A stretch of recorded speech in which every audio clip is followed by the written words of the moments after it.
감사와 찬양을 드리며 예수님의 이름으로 기도드리옵나이다. 아멘. 오늘은 고난을 통해서 주시는 은혜라고 하는 제목으로 본문을 중심으로 하나님 말씀을 듣겠습니다. 이 땅에서 우리가 겪는 모든 승리 그리고 성공 또 업적 이런 것들은 고난이라고 하는 터널을 지나갈 때 정말 값집니다.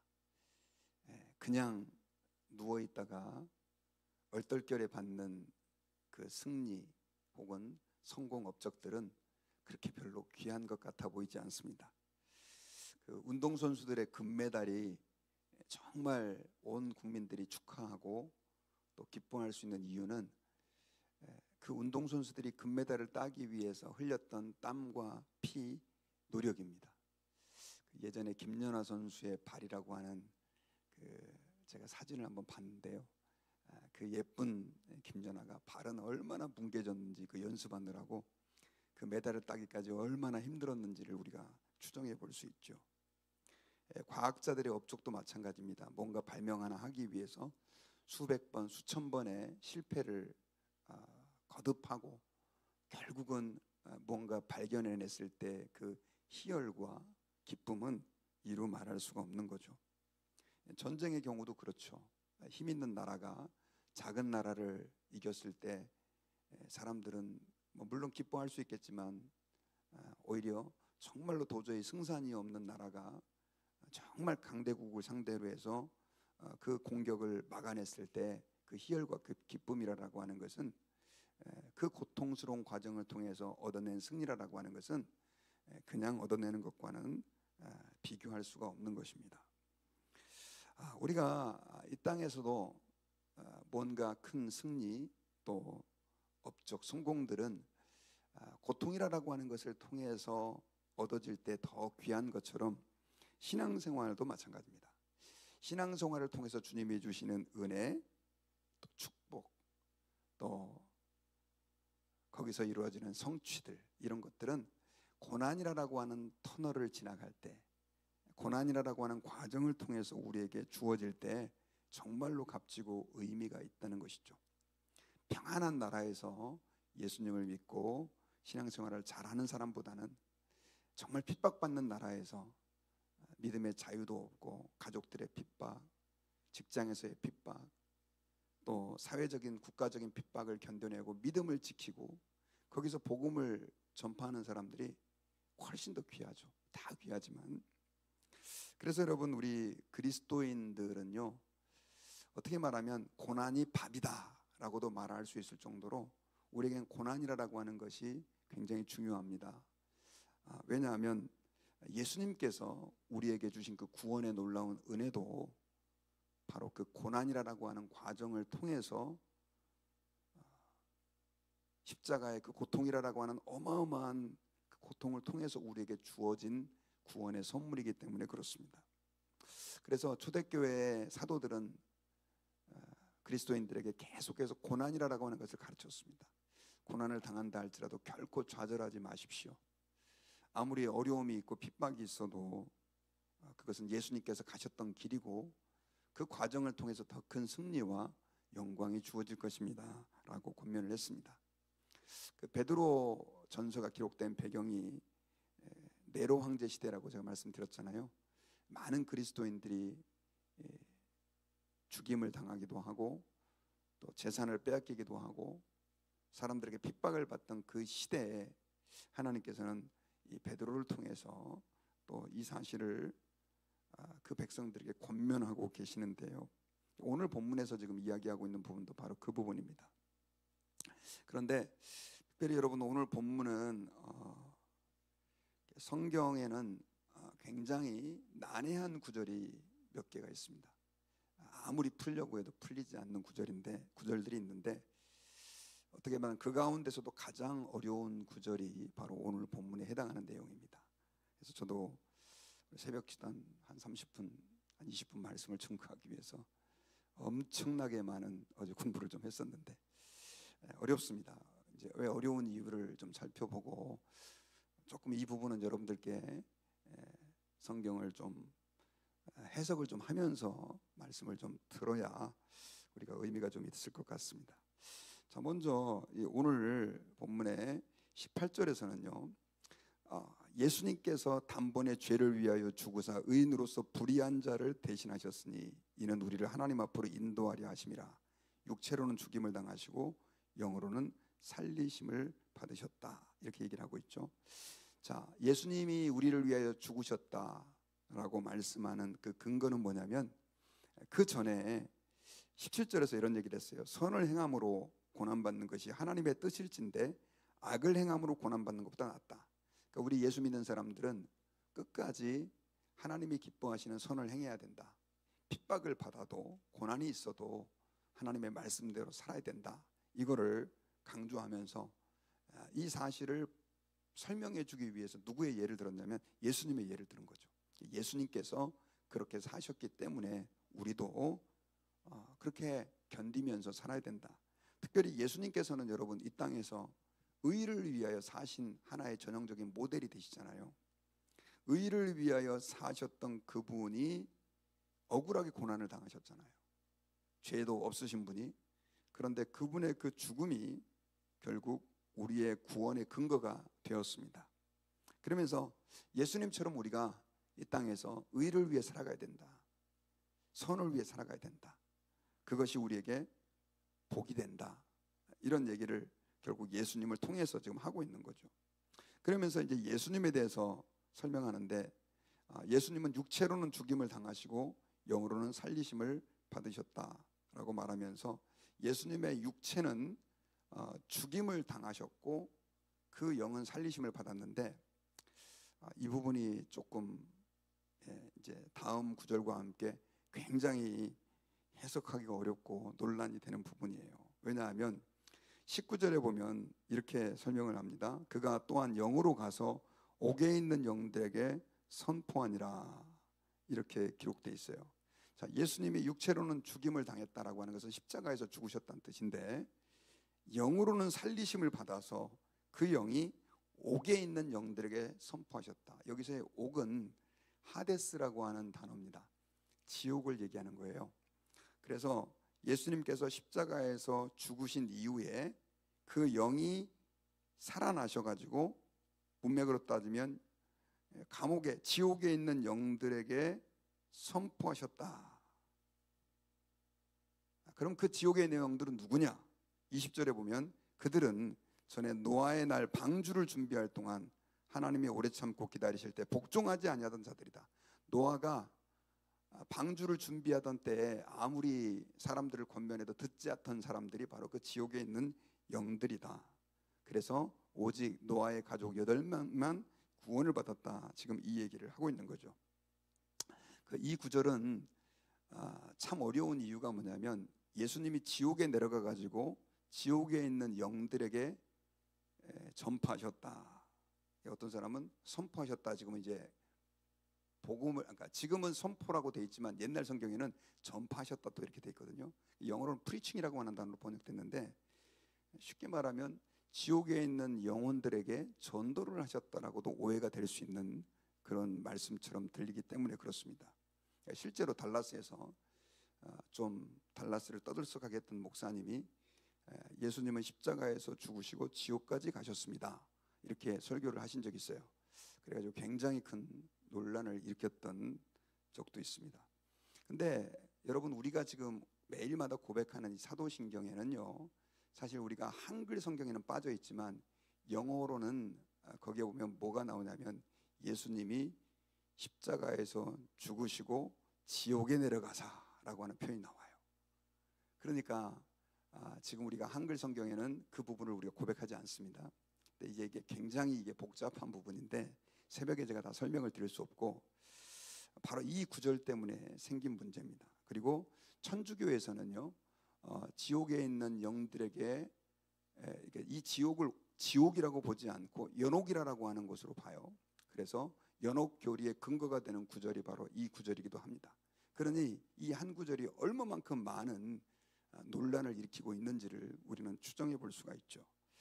특별히 여러분, 이 한 구절은 잠깐 설명드리면 세 가지로 해석이 됩니다. 첫째는 성 어거스틴 같은 경우는 이 구절을 어떻게 해석을 했냐면 예수님이 지옥으로 가셨을 리가 없다. 그러니까 이 말은 예수님이 이 세상에 오시기 이전에, 성육신하기 이전에 계셨던 그 예수님이 노아 시대 때 성령으로 가셔서 성령을 통해서 노아에게, 사람들에게 복음을 증거하고 회개하라라고 얘기했던 것처럼 예수님이 노아를 통해서 가셔서 전하셨다라고 하는 구절로 해석을 하고요. 첫 번째 해석입니다. 성 어거스틴의 해석이에요. 죄송합니다. 착각을 했어요. 이게 성 어거스틴의 해석이 아니라 존 칼빈의 해석입니다. 저희 장로교회 시작한 굉장히 중요한 분이죠. 그리고 두 번째로 존재하는 해석은 어떤 해석이냐면 이 구절이 그런 의미가 아니다. 이것은 몇 가지 문제가 생기는데, 첫 번째 그렇게 해석을 하게 되면 만약에 예수님이 영으로 노아 시대로 가가지고 복음을 전했다고 한다면 이 본문의 흐름에 맞지 않다. 예수님이 육체로는 죽으심을 당하고 영으로 살리심을 받아가지고 옥에 있는 영들에게 갔다고 했는데 라고 하는 시간적 순서도 맞지 않다는 거죠. 그래서 그 칼빈의 해석을 인정하지 않는 사람들이 또 많습니다. 그래서 이 사람들은 어떻게 주장을 하냐면, 이 사람들은 이렇게 해석을 해요. 예수님께서 십자가에서 죽으셨을 때 3일 동안 장사 지낸 상태가 있었잖아요.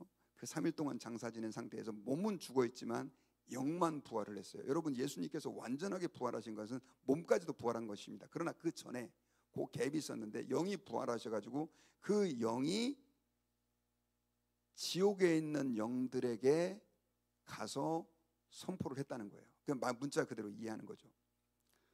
그러면 뭘 선포를 했느냐? 예수님께서 사망 권세를 이기고 승리하셨다라고 하는 것을 선포했다라고 해석하는 입장이고, 이게 바로 이제 성 어거스틴의 해석이고, 지금 아까 칼빈을 제외한 많은 우리 장로교 개혁주의 목사님들의 해석입니다. 세 번째 해석은 자유주의자들, 진보 신학에 속한 분들이 하는 해석인데, 이거는 비유다. 그러니까 이제 그 부분은 조금 이제 설득력이 좀 없는 부분이 많아요. 그래서 이 두 가지의 해석이 지금도 존재합니다. 두 가지 해석 다 어느 게 맞다 틀리다라고 딱 규정할 수 없지만, 그러나 제 입장에서 지금 많은 우리 장로교회 목사님들과 신학자들은 이 성 어거스틴의 해석이 더 타당하다. 비록 칼빈이 우리에게 굉장히 훌륭한 신학자이지만 이 부분은 좀 잘못 해석을 했다. 그래서 저희는 어떤 입장을 주로 따라가냐면 바로 어거스틴의 해석을 따라가죠.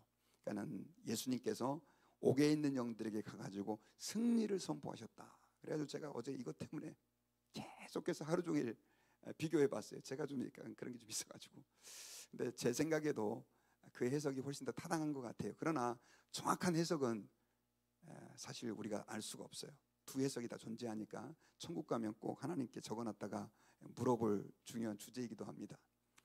자, 그런데 제가 오늘 제목을 고난을 통해서 주어지는 승리라 그랬잖아요. 바로 이 부분과 문맥상으로도 연결이 되기 때문에 그렇습니다. 그런데 이 천주교에서는요, 이걸 갖다가 연옥이라고 하는 그 교리로 발전시켜서 아주 온 세상을 혼란스럽게 만들어 버렸는데, 그게 바로 뭐냐면, 사람이 죽으면 천국 갈 조건이 좀 부족한 사람들 있잖아요. 예수님을 믿는 사람들은, 이 사람들은 옥에 가둬진다는 거예요. 그게 이제 연옥이라는 건데, 그 연옥이라고 하는 곳에 가서 기다리고 있다가 교황이, 이 땅에 있는 교황이 그 연옥에 있는 영들을 풀어서 천국으로 갈 수 있는 권한을 준다라고 하는 것을 가르치는 것입니다. 실제로 천주교에서 존재하는 교리예요. 그래가지고 그 천주교에서는요, 그 베드로 성당이라고 하는, 여러분 유럽 가보신 분 가보셨을지 모르겠지만 그 성당이 지금 그렇게 화려하고 웅장하지만 온 그 시대의 사람들을 다 도탄에 빠뜨린 그 연옥 교리의 상징이 바로 이 베드로 성당입니다. 왜냐하면 그때 그 성당을 짓기 위해서 그 홍보위원이었던 태첼 신부라고 하는 사람은 이런 식으로 사람들을 미혹했습니다. 여러분 귀를 기울여 보십시오. 아버지가 아들에게, 어머니가 딸에게 예언하는 부르짖는 소리에 귀를 기울여 보십시오. 우리가 너희를 낳지 않았느냐? 양육하고 기르고 재산까지 남겨주지 않았느냐? 너희는 그렇게도 잔인하고 인색해서 조그만한 돈을 내어 우리를 건져내려고 하지 않느냐? 너희들은 우리를 이 불 속에 그대로 있게 하려느냐? 우리들에게 약속된 영광을 지체시키려느냐? 그러면서 태첼 신부가 여러분은 지금 부모들을 구해낼 수 있습니다. 동전이 부모들을 구해낼 수 있습니다. 동전이 궤 속에 떨어지는 소리와 함께 그들의 영혼이 연옥에서 벗어나게 됩니다. 여러분들도 그마한 플로닌의 4분의 1을 지불하고 이 면죄부 증서를 사서 영혼을 낙원으로 인도하시기를 원하시지 않습니까? 면죄부를 사면 그 면죄분이 그마한 플로닌의 4분의 1이라고 그랬는데요, 상당히 큰 돈입니다. 이 돈을 내고 사면 그 동전이 헌금께 땅 떨어지는 순간 여러분들의 이 부모님들, 연옥에 있는 부모님들이 구원을 받게 된다. 이런 식으로 성경을 해석하는 거죠. 여러분, 성경 해석이 참 중요하죠.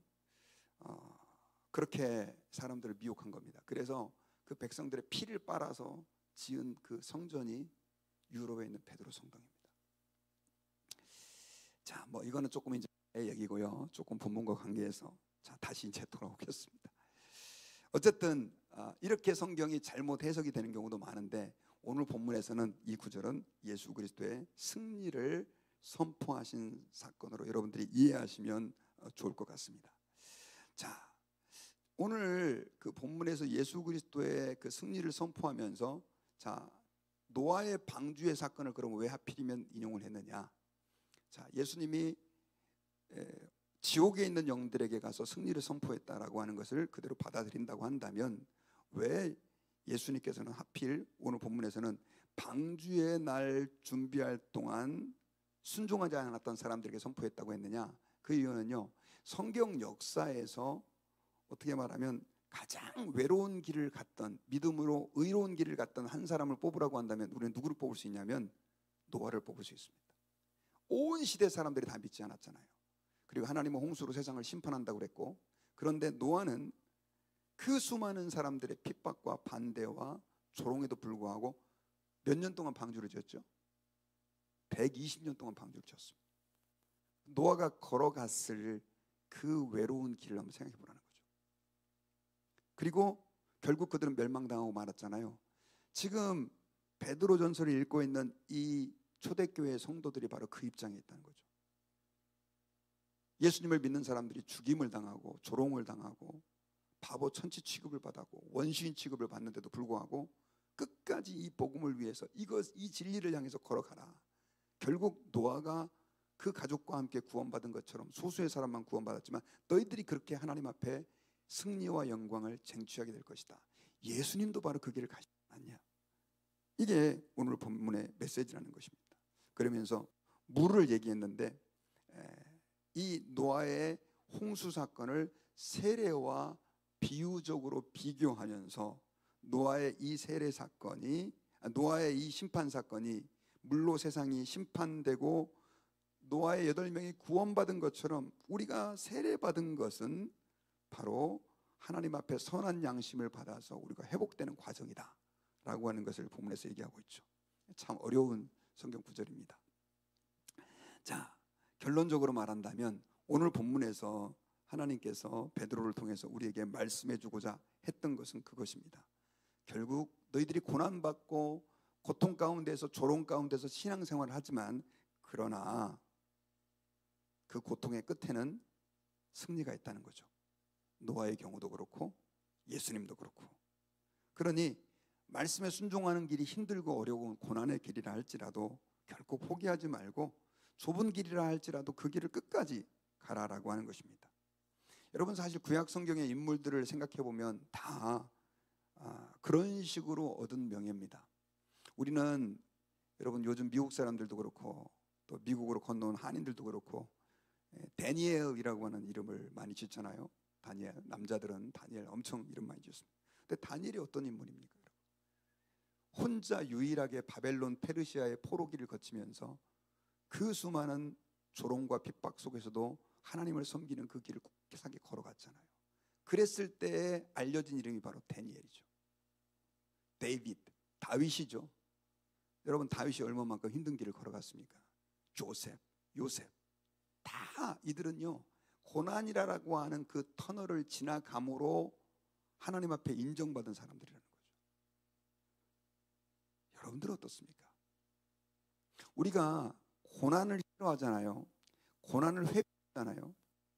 고난을 회피하고 고난을 싫어하면 우리에겐 영광도 없습니다. 예수님이 만약에 십자가의 고난을 싫어했다고 한다면 어떻게 우리의 구원이 있고 예수 그리스도의 부활과 영광이 있을 수 있겠습니까?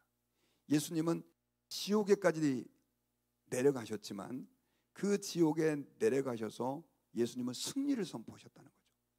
이게 신앙의 아이러니죠. 가장 낮은 곳에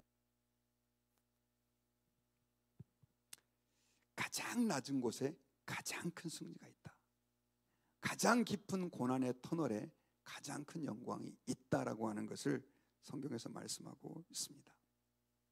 그러므로 여러분, 이 땅에서 살 때 여러분들의 직장에서 또 사업체에서 혹은 가정에서 사람과의 관계에서 있잖아요. 너무 세상에 맞출 필요 없습니다. 여러분. 좀 좁은 길이라 할지라도 그것이 주님의 기뻐하시는 길이라 한다면, 좀 고통의 길이라 할지라도 하나님이 원하시는 길이 맞다고 한다면 우리는 그 길을 뚜벅뚜벅 걸어갈 수 있어야 해요. 왜냐하면 그 길이 바로 승리의 길이고, 운동선수들이 그 금메달 하나 목에 걸려고 그렇게 수많은 고난을 겪고 어려움의 터널을 지나가는 것처럼 우리의 신앙생활도 그런 것입니다. 혹시 여러분들 가운데 고난당하기를 싫어하는 분들이 많이 계실 줄 압니다. 저도 마찬가지예요. 저도 계속 마이크가 좀 그러네요. 고난당하는 게 저도 싫습니다. 그러나 여러분, 고난 없이 영광 없다는 것을 기억하시고 좁은 길, 십자가의 길을 걸어가시는, 그래서 주님의 큰 승리를 선물로 받으시는 저와 여러분들이 되기를 바랍니다. 말씀의 결론을 맺겠습니다.